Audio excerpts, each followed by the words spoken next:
ఓం సాయిరామ్ శ్రీమాత్రే నమః. అమ్మ బిడ్డలందరికీ నమస్కారం ఫ్రెండ్స్. ఎలా ఉన్నారండి? ఏం చేస్తున్నారు? అందరూ బాగున్నారు కదూ? మన అమ్మ దయ వలన అందరూ బాగున్నారని, బాగుండాలని మనస్ఫూర్తిగా అమ్మవారిని వేడుకుంటూ, అమ్మవారి కరుణ కటాక్షములు మనందరిపైన నిండుగా మెండుగా ఉండాలి అని మనస్ఫూర్తిగా అమ్మవారిని వేడుకుంటూ ఈరోజు వీడియో అయితే స్టార్ట్ చేస్తూ ఉన్నాను ఫ్రెండ్స్. ఈరోజు అమ్మవారి సందేశం ఏంటి అంటే కనుక, బిడ్డా నీకు రాబోయే అదృష్టం ఎలా ఉందో తెలుసుకో బిడ్డా. దుర్గమ్మ తల్లి అయితే అని అంటున్నారండి. మరి అమ్మవారు ఏం చెప్పబోతున్నారో అమ్మవారి మాటల్లోని విందామా? అంతకంటే ముందుగా ఎవరైతే మన ఛానల్ని మొదటిసారిగా చూస్తూ ఉన్నారో ప్లీజ్ అండి సబ్స్క్రైబ్ చేసుకోండి. అలాగే మీకు వీడియో నచ్చినట్లయితే చిన్న లైక్ ఇచ్చి సపోర్ట్ చేయండి. బిడ్డా నన్ను తలచుకొని ఒక పువ్వు తాకు తల్లి, నీకు రాబోయే అదృష్టం ఎలా ఉందో తెలుసుకో అని కనకదుర్గమ్మ వారైతే అంటూ ఉన్నారు ఫ్రెండ్స్. అమ్మవారు ఏమి చెప్పబోతున్నారో అమ్మవారి మాటల్లోనే విందాము. ఎవరైనా గనక మీరు ఏదైనా చిన్న సమస్యతో బాధపడుతూ ఉంటే కనుక నాకైతే చిన్న కామెంట్ అయితే చేయండి ఫ్రెండ్స్. నేను అమ్మవారి గుడికి వెళ్ళినప్పుడు మీ సమస్యను మనకు అమ్మవారికి తప్పకుండా నేను చెప్తానండి. అలాగే మనకు ఒక మెసేజ్ వచ్చిందండి.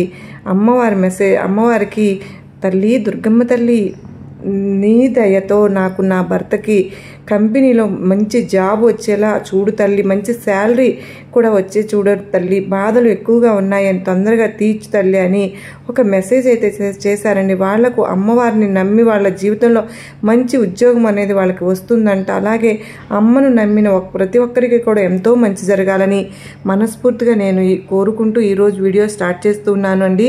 బిడ్డ ఇక్కడున్న 2 పువ్వులలో ఒక పువ్వును తాకు, నీకు కలగబోయే అదృష్టాన్ని శుభవార్తను నేను అందిస్తాను. ఒక పువ్వును, గులాబీ పువ్వును తాకావు కదూ, రెడ్ కలర్ గులాబీలో ఒక పువ్వును తాకిన నీకు దుర్గమ్మ తల్లి అయితే ఏమి చెప్పబోతూ ఉన్నాను అంటే, బిడ్డ ఎర్ర గులాబీని తాకిన నేను అంటే తల్లి ఎర్ర గులాబీలో నువ్వు నాకు ప్రియమైన బిడ్డవు. ఎప్పుడు నా మీద నువ్వు నమ్మకంతో, నీ మీద ఆత్మవిశ్వాసంతో నడుస్తూ ఉన్నావు. నీకు నా మీద నమ్మకం ఎక్కువ, ఓర్పుతో కూడా ఉంటావు. నా మీద నమ్మకంతో నేను చూపిన మార్గంలోనే నువ్వు నడుస్తున్నావు. ఈ ఎర్ర గులాబీని తాకిన నీకు జీవితంలో అత్యద్భుతమైన స్థాయికి నువ్వు వెళ్తావు. నీవు ఏది చేసినా కూడా అందులో నీకు విజయము అనేది ఉంటుందమ్మా. కష్టపడి పనిచేసే నీకు ఆ కష్టానికి తగిన ప్రతిఫలము అనేది తప్పకుండా అందిస్తాను. బిడ్డా నీకు తోడు నీ తల్లిదండ్రులు. వాళ్ళని ఎప్పుడు కూడా దూరం చేసుకోకు. వాళ్ళని నువ్వు దూరం చేసుకున్నావు అంటే కనుక నీకు ఆత్మీయులు అనేది నీ తల్లిదండ్రుల తర్వాతే ఎవరైనా దొరుకుతారు. కానీ నీ తల్లిదండ్రుల మాటను కాదనుకో. వాళ్లకు ఎదురు చెప్పకు తల్లి. వాళ్ళకంటే నీకు ఆత్మీయులు నీ జీవితంలో ఎవ్వరూ లేరమ్మా. నీ మంచిని కోరుకునేవారు నీ తల్లిదండ్రులే. కనుక నీ జీవితంలో నీ తల్లిదండ్రులను అశ్రద్ధ చేయవద్దు. నీ తల్లిదండ్రులను ఎంత గౌరవిస్తావో అమ్మవారిని అంత సంతోషంగా ఉంటుందమ్మా. జీవితంలో ఉన్నత స్థాయికి వెళ్ళాలి అంటే కనుక వాళ్ళని అశ్రద్ధ చేయకు. నీ జీవితంలో సమాజంలో అత్యంత గౌరవ స్థితికి వెళ్ళే రోజు త్వరలోనే ఉంది బిడ్డ.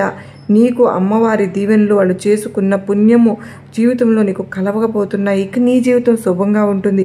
ఎక్కడికి వెళ్ళినా సరే గౌరవంతో పాటు విజయము నీ వెంట నడుస్తూనే ఉంటుంది.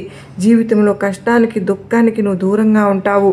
నీ వృత్తి నీకు ఇష్టంగా ఉండి దాని నుండి ముందుకు నడుస్తూ ఉంటావు.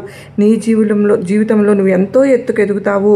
నీ జీవితంలో అంతా నీకు శుభమే జరుగుతుంది. ఎటువంటి అనుమానాలు నువ్వు పెట్టుకోవద్దు. సంకోచాలు నీ మనసులో ఉన్నా తీసేసి ముందుకు అడుగు వేయి.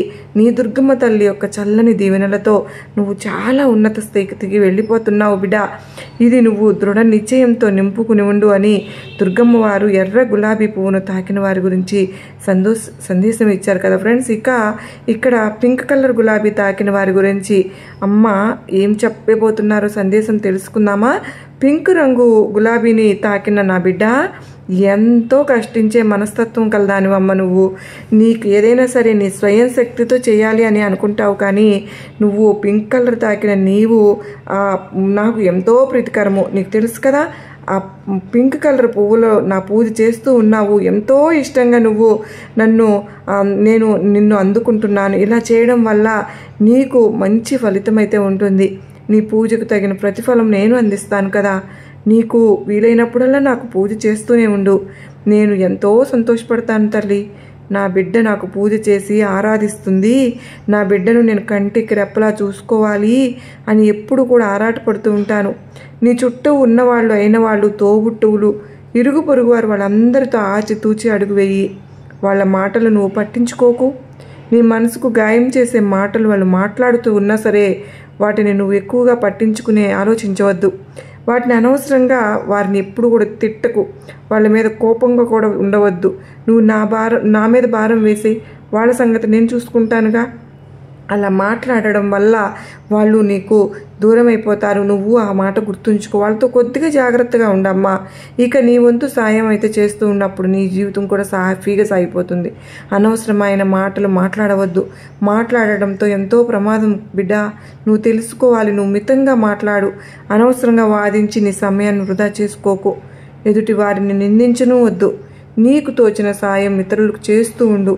నీ జీవితం అంతా కూడా ఆనందమయంగా ఉండేలాగా నేను చూసుకుంటాను తల్లి. ఎక్కువగా అందరితో స్నేహం పెంచుకోకు. ఎందుకంటే వాళ్ళు దూరం అయితే మళ్ళీ బాధపడతావు. అందరితో లిమిట్లో ఉండు బిడ్డ. నీ స్నేహం, అభిమానం ఎదుటివారు అంత స్వచ్ఛంగా ఉండాలని కోరుకోరు. దానివల్ల నీకు ఎంతో బాధపడుతూ ఉంటావు. నువ్వు శ్రమించి పనిచేస్తావు. నీ పని నువ్వు చేసుకో. నీ ఫలితం అనేది నేను ఎప్పటికప్పుడు ఇస్తూ ఉంటాను. నువ్వు ప్రేమ, అభిమానం చూపిన వాళ్ళు నిన్ను మోసం చేస్తే కనుక నీకు బాధ అని రాకూడదని హెచ్చరిస్తున్నానమ్మా. నీ అంత స్వచ్ఛమైన మనసు వాళ్ళకు ఉండదు. అందుకే నిన్ను హెచ్చరిస్తున్నాను తల్లి. సదా నేను నీకు దుర్గమ్మ తోడుగానే ఉంటుంది. ఎందులో అయినా సరే నువ్వు భయపడకుండా ముందడుగు వెయ్యి. అంతా కూడా నీకు పూలపాటలాగా నేను మారుస్తాను అని దుర్గమ్మ వారైతే పింక్ కలర్ తాకిన బిడ్డకు చెప్తూ ఉన్నారు ఫ్రెండ్స్. మరి మీకు ఈ నమ్మకాన్ని, ధైర్యాన్ని కలిగించింది కదా ఈ సందేశం? నచ్చింది కదూ?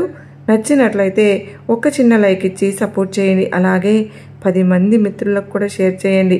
మళ్ళీ మంచి సందేశంతో మరలా అమ్మవారితో మిమ్మల్ని మళ్ళీ కలుసుకుంటాను. అంతవరకు మీకందరికీ కూడా అమ్మవారి ఆశీస్సులు నిండుగా మెండుగా ఉండాలి అని అమ్మవారిని మరొక్కసారి కోరుకుంటూ ఉన్నాను ఫ్రెండ్స్. అందరూ బాగుండాలి, అందరిలో నేను ఉండాలి. మీరందరూ కూడా నా గురించి ప్రేయర్స్ అయితే చేయండి. సర్వే జనా సుఖినో భవంతు.